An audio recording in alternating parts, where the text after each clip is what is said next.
আচ্ছা, আমার মতো কি আপনাদেরও এমনটা মনে হয়? আমার সাথেই বা কেন এমনটা হয়? মানুষ কেন আমাকেই ঠকায়? আমাকেই কেন আঘাত করে যায়?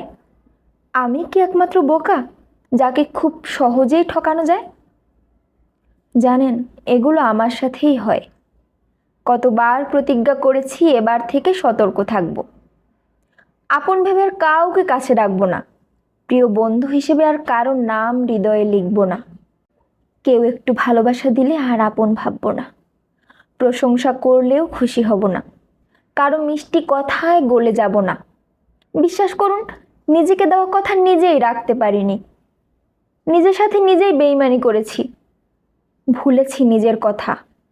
ভুলে গেছি নিজের ভালো লাগার কথা। ভুলে গেছি নিজের ভালো থাকার কথা। ভুলে গেছি নিজেকে ভালোবাসার কথা। আমি বারবার ভেঙেছি। ভেঙে টুকরো টুকরো হয়েছি। বিচ্ছিরিভাবে ঠকেছি। তারপরেও নিজেকে শোধরাতে পারিনি। আমি আবার এগিয়েছি।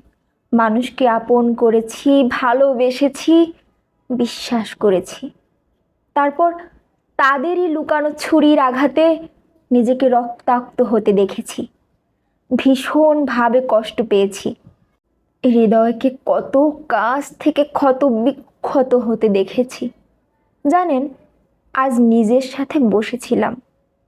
নিজেকে জিজ্ঞেস করছিলাম, আমাদের মতো মানুষরা কি কখনো শোধরায় না? মন আর মস্তিষ্ক উত্তর দিয়েছে, এরা সারা জীবনেও শোধরাতে পারে না।